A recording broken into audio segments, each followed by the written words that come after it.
It is game week. The latest news, reports, and a new goalie all ahead here on the Locked On Sabres podcast as we're getting you ready for Sabres and Rangers.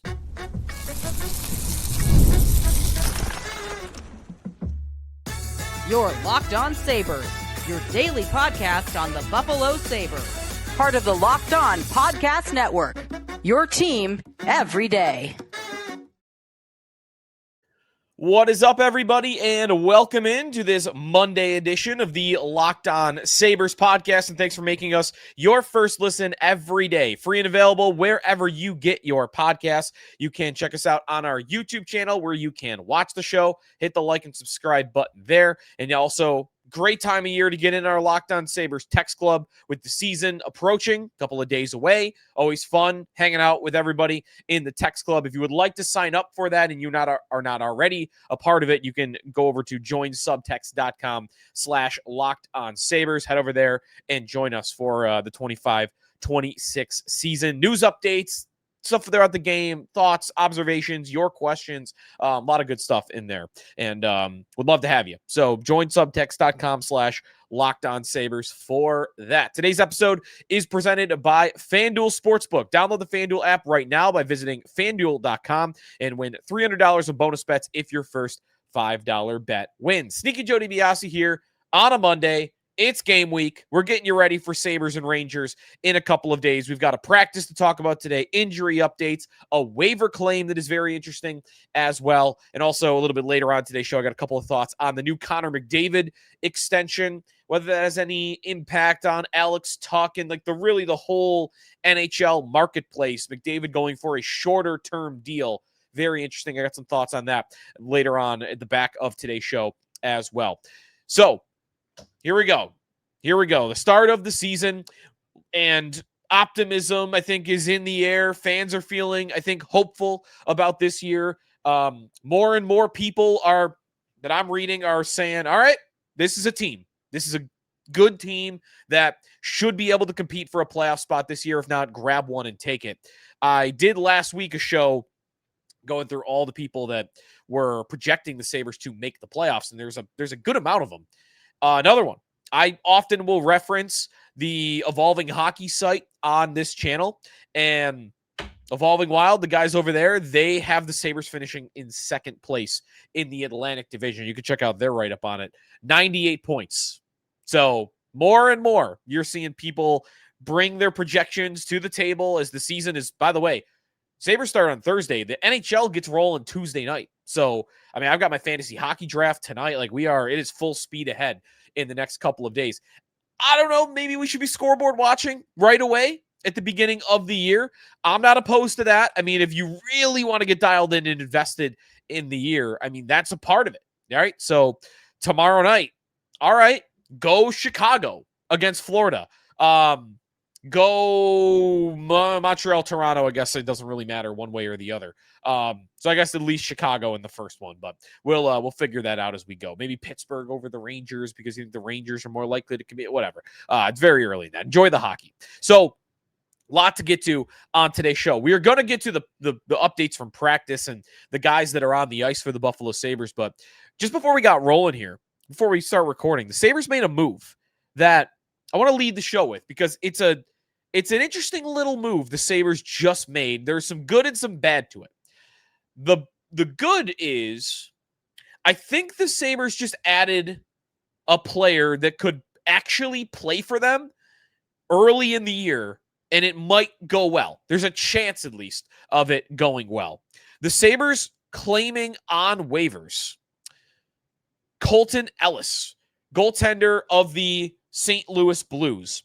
Never has appeared for the St. Louis Blues, but was placed on waivers by the St. Louis Blues in the last 24 hours. The Sabres make a claim. So why am I interested in a move for a player that is 25 years old and has never appeared in the National Hockey League? Well, mostly because he's a goaltender and he is waiver exempt. So what that means is the Sabres cannot claim him and then put him in Rochester. They would have to put him back on waivers, and I would imagine at that point the Blues would just reclaim him or somebody else further down in the order would. So this is a Buffalo move. This is a guy that is going to be with the Sabres for as long as he's here at the start. Because, again, whenever they would put him back on waivers, I would just imagine the Blues are gonna pick him back up. So this is a Sabre. Colten Ellis, 25-year-old goaltender, long time in the, and not long time in the AHL, but it's mostly the last 2 years that he has been playing in the American Hockey League. 3rd round pick of the Blues in the 2019 NHL draft. So for a goalie, moderately high, right? A day 2 pick, but a 3rd round pick of the St. Louis Blues. He is coming off of a fantastic year in Springfield in the AHL, where he played 42 games, had a record of 22, 14, and 3, and had a .922 save percentage. That was the 4th best save percentage amongst qualifying goalies in the American Hockey League last year, just ahead of Devin Levi, by the way. Levi, I think, ended up finishing 6th. Colten Ellis ends up finishing 4th on the year. And that followed a year where he was really strong, but in a lesser amount of games, 16 AHL games for Springfield in 2023-24. Even better save percentage that year, .924. I think there are better numbers than save percentage, but you don't always have them available in the AHL.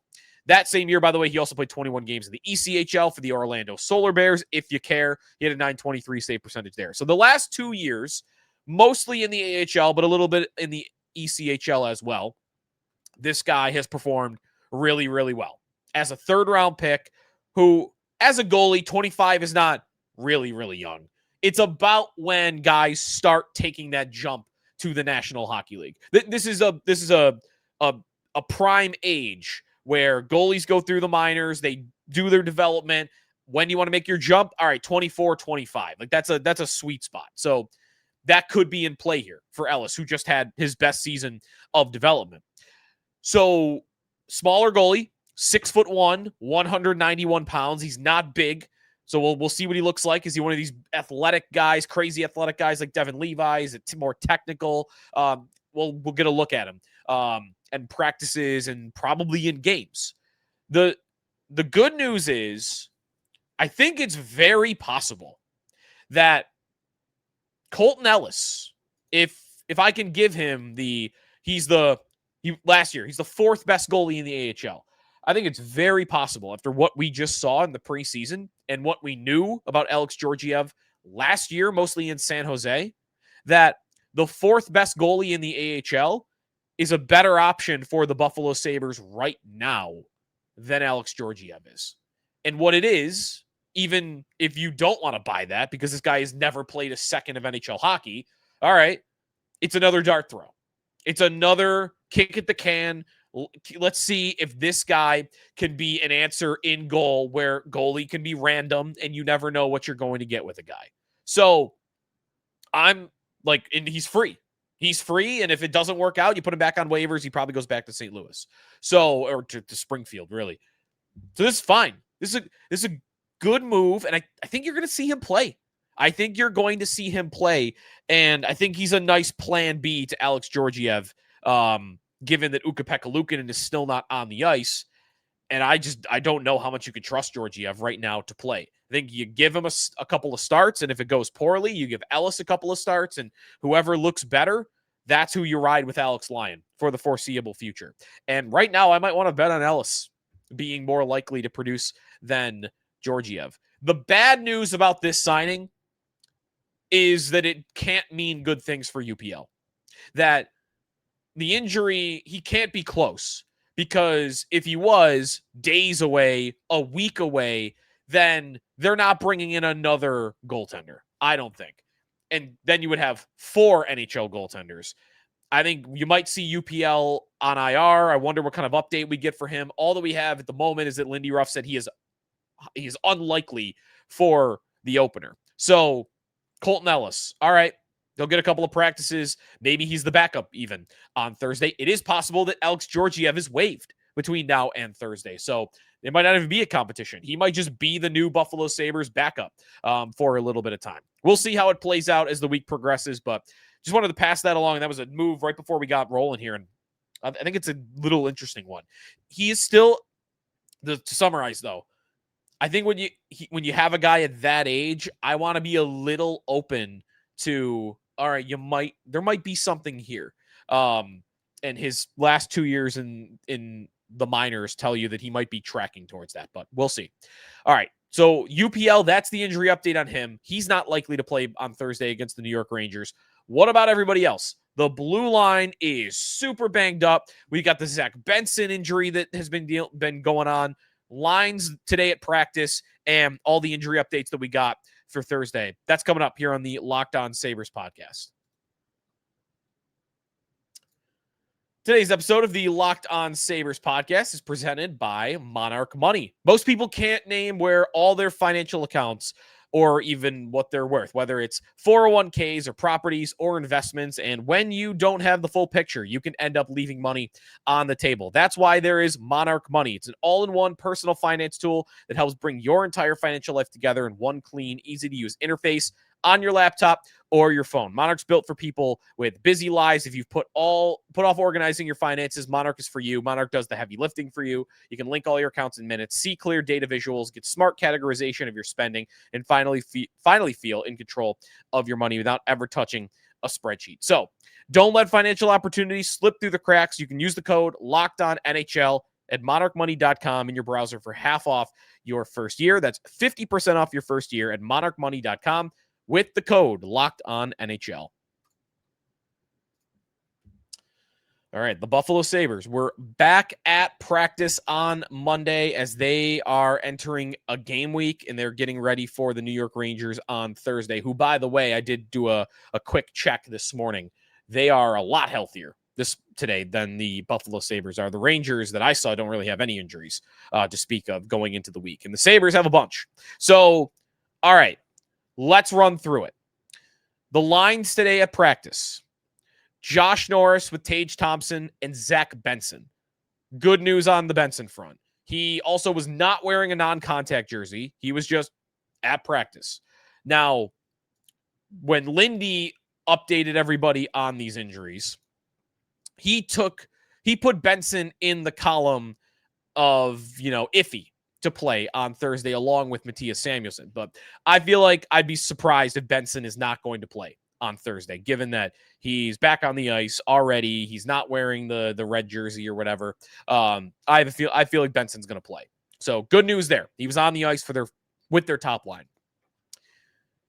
Second line, Yuri Kulik, Alex Tuch, Jason Zucker. All right, Zucker on line 2. Now I think we're starting to see a clear picture of what these are going to look like for Thursday. Second line, Kulik, Tuch, and Zucker. That's Zucker over Jack Quinn. And I'm into that. Jack Quinn actually had a pretty poor preseason finale, I thought. So Zucker, more productive last year by a lot. I'm good starting the year. He was very close with Kulik last year, by the way. And surrounding Yuri Kulik with 2 veterans, Tuch and Zucker on each side, I think that's a good environment for him to take a big step this year. So I'm into that line. Ryan McLeod, Jack Quinn, and Josh Doan. So the only thing I don't like about this line is it wants to be a shutdown line because of McLeod and Doan, and Quinn just doesn't really fit that. I don't really think Quinn fits much of anywhere, but I guess this is where you put him. So not that Quinn's been bad defensively in his entire career. I think last year left you wanting him to be stronger. You want him to win more battles. Let's see if he did that during the offseason, because he's going to be playing on a line that's going to need it, right? Could be, if you want that to be your shutdown line, playing against other teams' top lines, that's a tough assignment for Jack Quinn. Line 4, Peyton Krebs, Beck Malenstein, and Justin Danforth. No surprises there. The blue line. All right, patchwork a little bit, because right now they're missing their second pair. Owen Power, not on the ice. He's day-to-day. He is skating on his own. I think it's totally up in the air whether Owen Power is going to play on Thursday as we enter the week. I think it's 50-50. We'll see if we get a better update. Michael Kesselring's probably not going to play. That's the vibe right now. That's the update, that he's probably not playing on Thursday. So that's disappointing, because really what we're looking at right now is that this newfound second pair that you'd be putting together with Kesselring and Power, that had started camp together, started the preseason together, and you might think would ride the whole regular season together. They're both not on the ice to start the year. So that's a little terrifying. Because now what I have is I'm mixing things up. Dahlin on the left with Connor Timmins is my top pair. I don't mind that pair. I think Dahlin can lift up almost anybody. I think Timmins actually probably does well with Rasmus Dahlin. Second pair is what really, really scares me because Dahlin can only play so much. And how much do you want to play Timmins? You want to play Timmins 28 minutes? That's crazy. You don't want to do that. But that second pair is really terrifying with Matthias Samuelsson and Bo Byram. Don't love that at all. Byram carrying his own pair was a struggle whenever he was kind of called upon to do it last season, especially during that losing streak where Rasmus Dahlin was out. And Samuelsson, who, by the way, was wearing a non-contact jersey, even he's iffy for Thursday. An injured Samuelsson with Byram, anybody optimistic about that? I'm not hopeful that that's going to give you positive results. Going up against the Rangers' second line, I can't see how you win that. The third pair and the fourth pair are just kind of, we just need guys to practice. So I don't know why they didn't just do Ryan Johnson and Jacob Bryson together. Instead, it was Ryan Johnson and Tyson Kozak, who, of course, is a forward and is bound for Rochester, I'm sure, eventually here. And then Mason Gearston, who is a fighter that can play D or forward, but really can't play either. He was skating with Jacob Bryson. So I guess that's your third pair.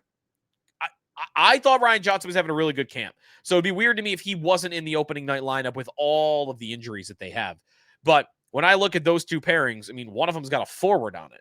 So what's the likely pairing for Thursday? It's probably Gearston and Bryson. Honestly, I think Gearston opens the season at defense, and when they get healthy, he goes back to forward. And I guess he's on a pair with Bryson. And this is, again, where it gets scary because you don't want to play Mason Gearston more than 6 minutes. You don't want him on the ice. And then you're down to 5 defensemen, and one of them is Samuelsson, who is playing with an injury. Just not a good situation to be in. I would just go with Bryson and Johnson, but I bet you they're going to go with Gearston and Bryson. I said it on last week's show. I think that the season's going to start with an opening face-off fight between Mason Gearston and Matt Rempe.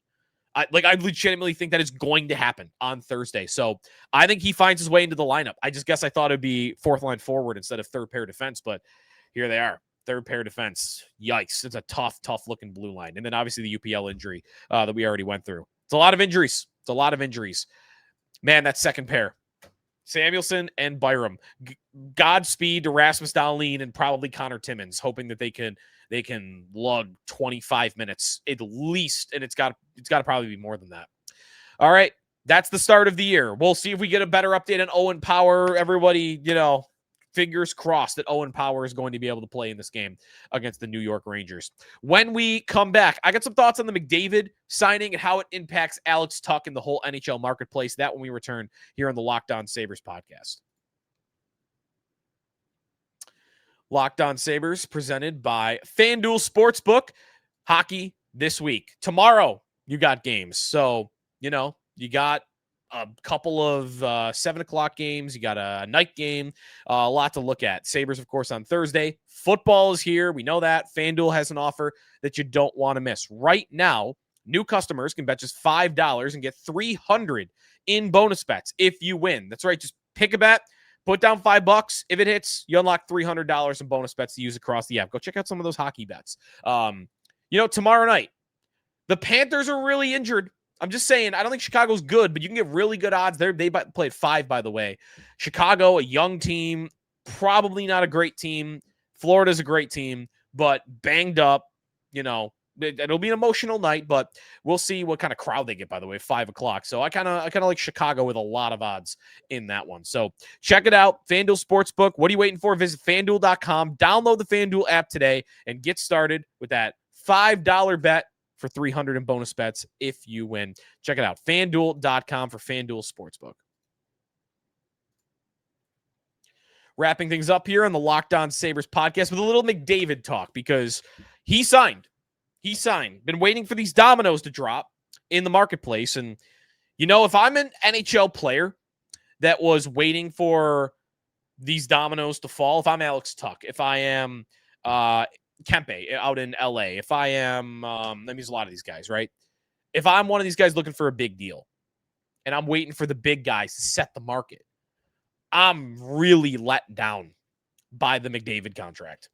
So after Kirill Kaprizov signs a long-term 8-year deal, right, for $17 million, McDavid flies in and he signs a 2-year deal. That's not surprising. I mean, there was a lot of talk that was going to happen.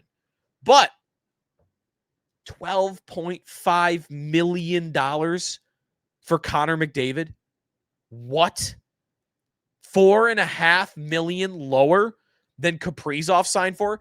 By percentage of cap, Connor McDavid signed for as low a number as I've seen a superstar sign for since, I mean, at least when Crosby signed that painfully low deal, $8.7 million, however many years ago. That just brutal. It's actually worse than that deal. It's one of, I think, the most cheap deals for a star player that I've ever seen in sports. Now, again, part of it, though, is McDavid is only doing a 2-year deal, and he's going to probably look to cash in 2 years. But in the meantime, what has he done to the marketplace? What he's done to the marketplace is tell teams this is no different. Business as usual. The cap went up? What do you mean? Don't even pay attention to that. The cap didn't go up. That's kind of what this contract says. It says the cap didn't go up, even though it did. It's a team-friendly deal. I don't think McDavid's doing this to harm his other players in the league and the salaries that the players will get. I mean, the union's probably not happy today, right? But he's doing it to help his own team win. And the contract kind of sounds like, hey, I'm going to give this thing 2 years here. Everything we got for the next 2 seasons, I'm an Oiler.